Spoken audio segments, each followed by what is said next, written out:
আপনাদেরকে আবারও welcome graphic training চ্যানেলে। আর আজকে আমরা লাইটরুমে শিখবো নয়েজ রিডাকশন। আমি গত ক্লাসে দেখিয়েছিলাম শার্পনিং, আর আজকে দেখাবো নয়েজ রিডাকশন। অ্যাকচুয়ালি ডিটেল ট্যাবটা খুব বড়, আমি তো মনে করি বড়, কারণ শার্পনিংয়ের সঙ্গে নয়েজের একটা লিঙ্ক তো আছেই। তো শার্পনিং পার্টটা শেষ করে দিয়েছি, আজকে দেখাবো নয়েজ। সো নয়েজ দু রকমের, এক তো হচ্ছে ছবির যখন আপনি কোয়ালিটি ইমপ্রুভ করছেন তখন এক ধরনের গ্রেন আসে, যেটাকে আমরা নয়েজ বলি, সেটা রিডাকশন। এর সঙ্গে আসে কালার নয়েজ। বাকিটা আমরা দেখে নিই স্ক্রিনে, চলে আসুন।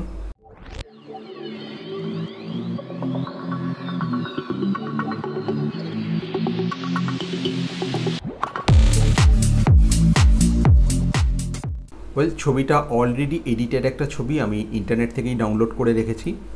এখানে দেখুন শার্পনিং, আমি একটু জুম করে দেখাই, আমি এই জায়গাটা দেখালে বুঝতে পারবেন। দেখুন ইচ্ছে করে আমি ছবিটা নিয়েছি, কারণ যেহেতু লো লাইটের শার্পনিংটা বেশি আসে, মানে নয়েজটা বেশি আসে। তো এর ওপর যদি আমি শার্পেন আবার অ্যাপ্লাই করি তাহলে বুঝতেই পারছেন কি হতে চলেছে। সো এই জায়গাটা দেখুন, অরেঞ্জ যে জায়গাটা আছে সেই পার্টটাকে দেখুন, আপনারা অলরেডি বুঝতে পারছেন যে এই জায়গাটা নয়েজ আছে। এবার এর ওপর আমি শার্পনিং অ্যাপ্লাই করছি, তো আরও নয়েজ বেরোচ্ছে। তো আমার এত দরকার নেই, আমি শার্পনিং ট্যাবে আর হাতই দেবো না, আমি সোজা চলে আসব নয়েজ রিডাকশানে। ঠিক আছে, এই জায়গাটা রাখছি। এবারে আমি দেখুন নয়েজ রিডাকশানে আমি যখনই লুমিনেন্স ইনক্রিজ করব, আস্তে আস্তে দেখুন নয়েজটা কমতে থাকে। ঠিক আছে, দেখুন ব্যাপারটা একদম পুরো স্মুথ হয়ে যায়। কিন্তু ফটোগ্রাফির অ্যাসপেক্টে এতটা স্মুথ হয় না। মনে রাখতে হবে, আমি যখন লো লাইটে ফটোগ্রাফি করছি আমার আইএসও থাকছে কিন্তু অনেক বেশি। সো সেই জন্য নয়েজ একটা আসবেই, কিন্তু আমি নয়েজ রিডিউসও করব, কিন্তু এতটাও রিডিউস করব না যেখানে জিনিসটা মানে আকাশের মেঘগুলো মানে জাস্ট কটন ক্যান্ডি বলে মনে হয়। ঠিক আছে, আমি একটা লিমিট রেখে রিডিউস করব। ঠিক আছে, আমি এই জায়গাটাকে জুম করছি, দেখুন আমার লুমিনেন্স 0 ছিল, আমি আস্তে আস্তে ইনক্রিজ করছি।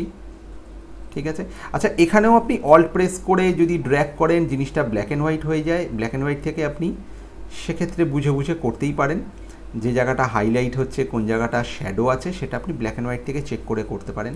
বাট আমি এইভাবে করাটা প্রেফার করি না, মানে আমি তো করি না, ছবি যেরম থাকবে সেরমভাবেই আমি কাজ করি। ঠিক আছে, সো আমি লুমিনেন্স ইনক্রিজ করছি। আমার মনে হয় যে এই অবধি ঠিক আছে, কারণ একটু তো নয়েজ থাকতেই হবে, নাহলে পুরো ক্ল্যারিটি হারিয়ে যাবে। আচ্ছা, ডিটেলটা আমি চেক করতে পারি, ডিটেল কমিয়ে দিলে আর কিছুই থাকবে না। ডিটেল যত ইনক্রিজ করব এ কিন্তু নয়েজ আবার ব্যাক করবে আগের জায়গায়। সো ডিটেলটাকে আমি একটু কমের ওপরই রাখবো। ঠিক আছে, এভাবে নাও বুঝতে পারেন আপনারা, জায়গাগুলো জুম করে নিতে হবে। একটু যদি শ্যাডো পার্টগুলোকে আমরা জুম করে দেখি তাহলে আরও ভালো বুঝতে পারবো।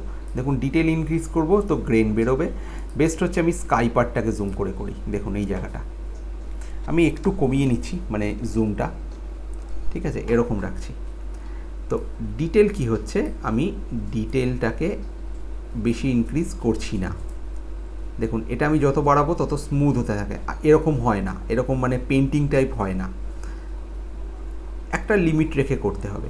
হ্যাঁ, কালার কন্ট্রাস্ট আপনি ইনক্রিজ করে দিতেই পারেন, তাতে অসুবিধের কিছু নেই, আপনি 100% রাখতে পারেন, এতে পার্থক্য আপনি খুব সামান্যই পাবেন।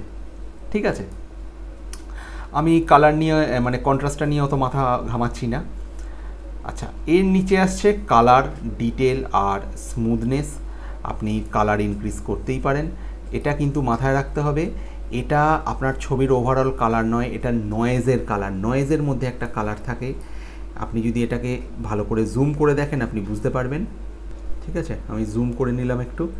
এখানে আপনারা কালার ডিটেলটা একটু সামান্য পার্থক্যই পাবেন, তার বেশি আপনি পাবেন না। এখান থেকে আপনি ডিটেলেও ইনক্রিজ করতে পারেন, আপনি স্মুথনেসও ইনক্রিজ করতে পারেন। বিশেষ একটা কোনো চেঞ্জ আপনি পাবেন না, যেটা পাবেন এই ওপরের নয়েজের যে ট্যাবটা রয়েছে তার এই তিনটের মধ্যেই পাবেন। ঠিক আছে, আপনি চাইলে অল্ট প্রেস করে এটাকে রিডিউস মানে রিসেটও করে দিতে পারেন। অল্ট যেই প্রেস করবেন কিবোর্ডে দেখুন রিসেট চলে আসবে, আপনি রিসেট নয়েজ রিডাকশন করে দিতে পারেন। তো গোটা ব্যাপারটা আবার আগের জায়গায় চলে আসবে। ঠিক আছে, আপনি আবার আগের জায়গায় ফিরিয়েও সব আনতে পারেন। ঠিক আছে,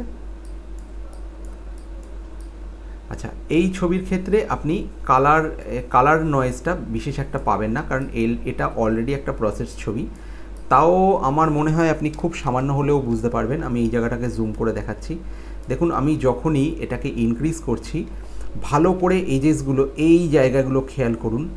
এখানের কালারটা কি আছে, এই ইয়েলো থেকে একদম ডিপ অরেঞ্জ। আমি যখনই এটাকে ইনক্রিজ করব, মাঝখানে একটা, দুটো কালারের মাঝখানে একটা ফেডেড কালার আসছে, মানে এই দুটো কালারের মাঝখানে যে কালারটা হয়, মানে একটু ফেডেড অরেঞ্জ, আপনি একটু রেডিশ টোন, দেখুন সেটা বুঝতেই পারবেন। দেখুন আমি 0 করে দিলাম, আমি আবার 100 করছি, ঠিক আছে, বুঝতে পারছেন? তেমনি ওই জায়গার ডিটেলটাও ইনক্রিজ করে। কি হয় অনেক ছবিতে এরকম, যখন আপনি লুমিনেন্স অ্যাপ্লাই করবেন, মানে নয়েজ রিডাকশন করলে কিছু কালার এদিক ওদিক হয়ে যায়।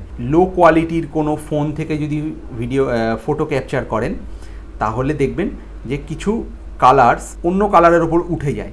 সেগুলোর কাজ হচ্ছে এখান থেকে ওই উল্টোপাল্টা কালার, যেখানে মানে গ্রিনের মধ্যে রেড ঢুকে গেছে, গ্রিনের মধ্যে ব্লু ঢুকে গেছে, কি অরেঞ্জের মধ্যে মানে ইয়েলোর মধ্যে এরকম অরেঞ্জ কালারের কিছু আপনি বক্সেস খেয়াল করবেন।